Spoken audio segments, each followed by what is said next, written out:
Hey there guys, Darkman here, welcome back for Bleach chapter 677, and I looked up what the Horn of the chapter title is Horn of Salvation 2, and I looked up what the Horn of Salvation is, and it's some religious thing, so that's why I wanted to end it, because I don't want to be hated by everyone. Go to the opening. There's a lady, I don't look up and see your exact object sky. Your eyes are cool, below zero, always failing to notice me. I grab one too, my hopeful soul, use it to warm my freezing heart. And on and on, cold sweat pushes me now. Oh, I just wanna live sweet, but conquering towns all seem dead. To a far distant star, past the moon I fly away. All I say will be true, with no cages of eyes, a volume of... So, the chapter starts off with Ichigo letting out like the Bankai Getsuga Tensho, which is pretty much just a normal Getsuga Tensho, but it looks a little curvier. If that makes any sense. Like, it's not like just like a normal like where it's kind of like in like the shape of a crescent moon. It's kind of become like almost a circle where like he get like starts off like really wide, but then as it like goes back and like meets in the at like the back of the Sero, it's like smaller now. So it's kind of like becoming like a moon if it had like the backside almost completely ripped off, pretty much.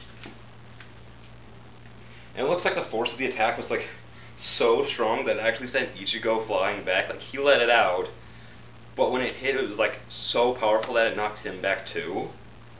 And Juha just pretty much says like, "Oh, you combined the Grand Ray Sero and a Getsuga Tensho for a mutt like you. That's kind of impressive. Good job."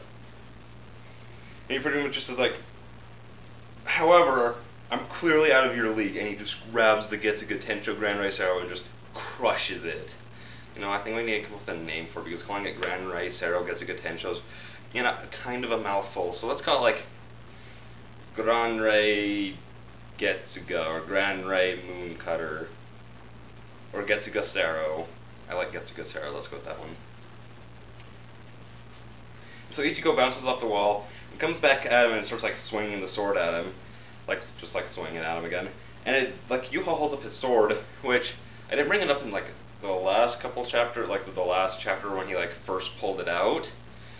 But now it looks more like an energy sword. Because when he pulled it out, I think against Ichibei, it was like an actual, I wouldn't say physical, because this is obviously physical because it can block his sword. It was like an actual sword, like how Ichigo's is, where it's like made out of, you know, it's not like made out of like pure energy like how this sword is.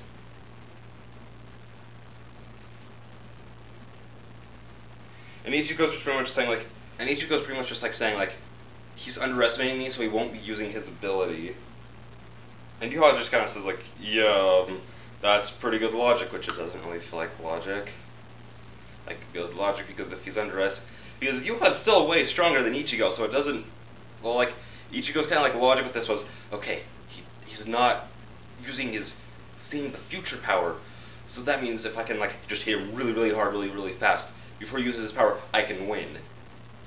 Even though it's pretty clear from the fact that he crushed your best move up till this point with his hand, that he's still way, way above you. Like, think of it like Yuha is a 10.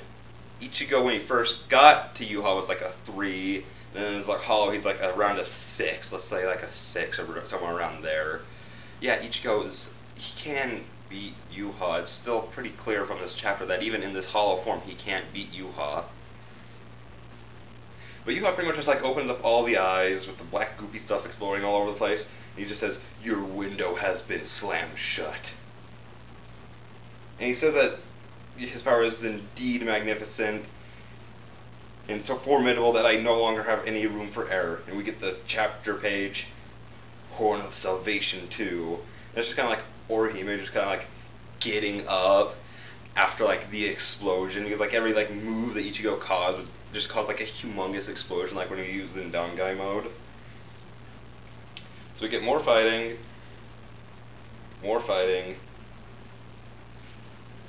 And so Yuha knocks him back, says, "I'll let you go out 2 swords." He's just kind of like, "Oh, watch your step, there's a trap there." And a shadow just pierces his foot, and Ichigo jumps back and like puts his foot on like a tower to like jump back at Yuha. But he's just kind of like, "Oh yeah, there's another one right there," and like more shadows just like impale Ichigo's foot. And Ichigo just kind of says like, "Oh, he's seeing the future to put these traps here." But then I thought, well, he has the power to move shadows, so wouldn't he just be able to move shadows to that spot right before you land and then just stab him? Or does he have to like move over these spots and put something there? Like, is there more to like setting the traps? Because it just kind of seems like he could just like move the shadows there as he's about to touch there. It seems pretty simple. But Ichigo just kind of says like, there has to be some limit to his power, because if you could see like everything in the future, then this attack would have no problem hitting you. And he goes to swing a sword, and Yuha just kind of like puts on like that big cheesy smile, and he just knocks Ichigo back. And Ichigo's just kind of like running around saying like, okay, there has to be some limit to his power. He cannot see everything. And Yuha just kind of says like, changing the future by maturing and growing during a fight. Hey, if that happens, then I will see the future that it shifts into. I'm assuming that's your train of thought right now. So be it. If that is what you truly believe, then just stand right there. And Ichigo's just kind of like, alright, I'll just sit right here. And shadows just kind of like erupt from his body. Like shadow spikes just come out like his shoulder, his arm, or both shoulders. And Yuha just kind of goes on to say like, it doesn't matter if you change the future. I have the power to see that future. Think of it like if every different future was a grain of sand. Right now we're on this piece of grain of sand, but if you change the future somehow by like maturing or whatever, well then I'll simply shift over to seeing what this grain of sand has in store. So it doesn't matter if you change the future because I can see the future. I kind of thought that would be like, because I've seen that in other stories where it's like a character with like the power to see the future, so they like, oh, I'll just change the future. Well, it doesn't matter if you change the future because that's what he sees. He can see the future, so it doesn't matter what you change it to, that's what he'll see.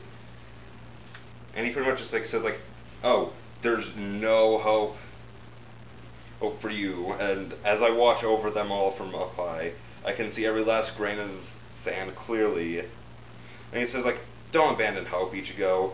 It's apparent it kinda sucked to watch you give up.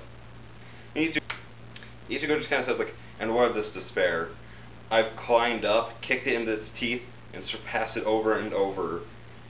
Or make it to this very moment, which pretty much just says, I don't care about despair, I'll beat it, whatever. And he lets out one word that he enunciates as to, Bankai! And that's the end of the chapter. I mean, hang on. No, I'm fine this time. Okay. Yeah, Ichigo's going to use his Bankai, but now how I see it going down is Ichigo's going to use his Bankai. And I predicted this one went into the hollow form, but I think this is actually how it's going to go. He's going to like he's going to go Bankai, but it's like until like the last 2 pages of the chapter, it's just going to be like everyone in the Varveld just kind of like reacting to like his new spiritual pressure that he's exerting over everything. And because now he's way stronger, obviously, because it's Bankai. It's like at least a 10 times multiplier if it's like similar to as I was last one was. So now he's going to be like way stronger, so it's just going to be like people are going like, is that Ichigo? And by the way, Rukia and Renji have been like running towards him forever. They just haven't arrived. Yeah. Well, that's the end of the chapter. See you guys next time.